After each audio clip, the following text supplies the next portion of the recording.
the way that this is being framed right now is that Israel kind of has Iran cornered, and that they're the ones holding the cards in their airspace and so forth, and that's why the Iranians are reportedly responding the way that they are.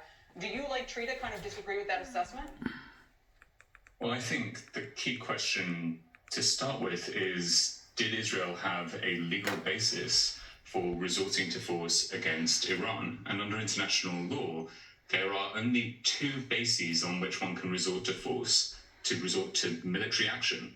One is the authorization of the Security Council, which has not authorized this action, and the other is self-defense. And self-defense has to be either against an ongoing or an imminent armed attack, a specified and imminent armed attack, with respect to which there's no alternative other than defensive reaction.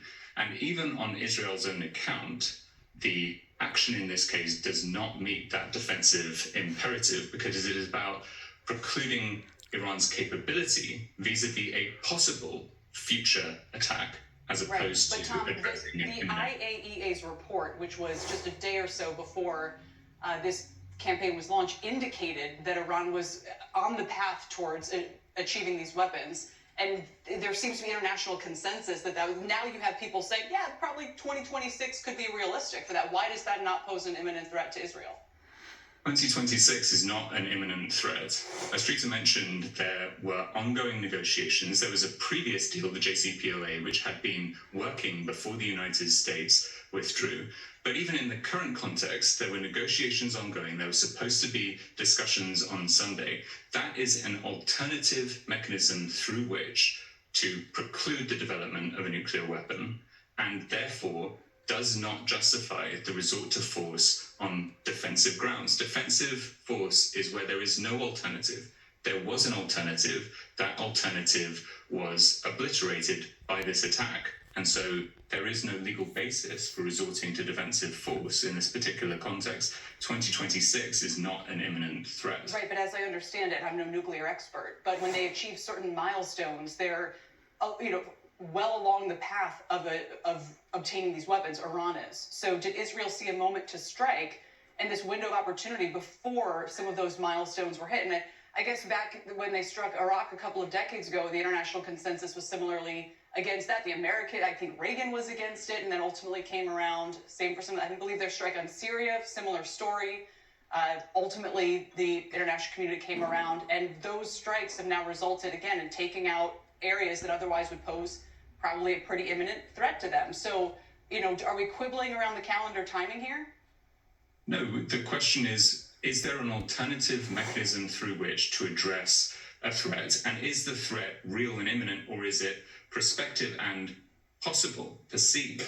If we start applying a standard through which states can attack whenever they think there's a possible future attack oncoming from an adversary, and where they are acting in this current moment to preclude that possible future capability, then what we are doing is setting up an international system whereby when Russia sees the possibility of Ukraine joining NATO and a possible future threat posed by that, they're going to attack. When the United States sees the possibility of weapons of mass destruction in Iraq, they're going to attack. And in these kinds of instances, Israel's going to attack Iran. And all of those are unlawful uses of force, and the legal threshold is set at a specific and imminent attack precisely so as to set a limit on the resort to force, to set a limit on the context in which we go to war. Yeah, so I don't know if October 7th changed that, though, Tom.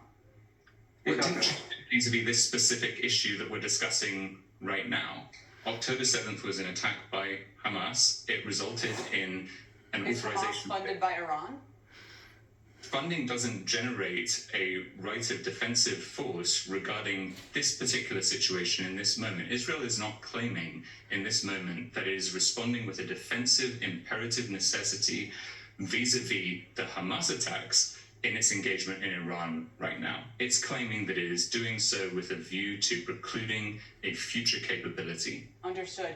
Trita, I'll give you the last word here. Tie this up to the extent that you can, at least for the moment here, as investors in the market mood is matching more of this constructive take on the whole situation, which is that Israel, to some extent, has an upper hand here and may be able to force Iran into some kind of conciliatory stance. I can't speak to what the markets are thinking, but the reporting of this in times of war is filled with misinformation. So perhaps they're acting on some of that misinformation in order to adopt a more optimistic view of what will happen here. I think facts on the ground point to a very dangerous situation, a very dangerous risk of escalation, particularly mindful of the fact that despite everything the Israelis are saying, they're not succeeding in actually really damaging the nuclear program, at least as of yet, and the prospects for that is very limited. I also just want to say many of the things that were said earlier on are simply incorrect. The IAEA said that the Iranians are in non-compliance with some of their reporting requirements. That is very, very different from anything similar to what you stated, which is that they're close to a nuclear weapon. That is not what the IAEA said. There's no international consensus on that whatsoever. So what the Israelis are doing is actually using the Iraq playbook that turned out to be absolutely devastating for the United States. They're setting up a false case for war, and in this case, they're setting it up for the United States to enter the war. And just as much as the Iraq war ended up being absolutely disastrous strategically for the United States, there's very little to indicate that a war with Iran that has shown itself to be far more capable than fighting back will be anything but an absolute travesty and a strategic setback. As you see it, this is about dragging the U.S. into it and becoming involved. Gentlemen, thanks. Appreciate it this hour.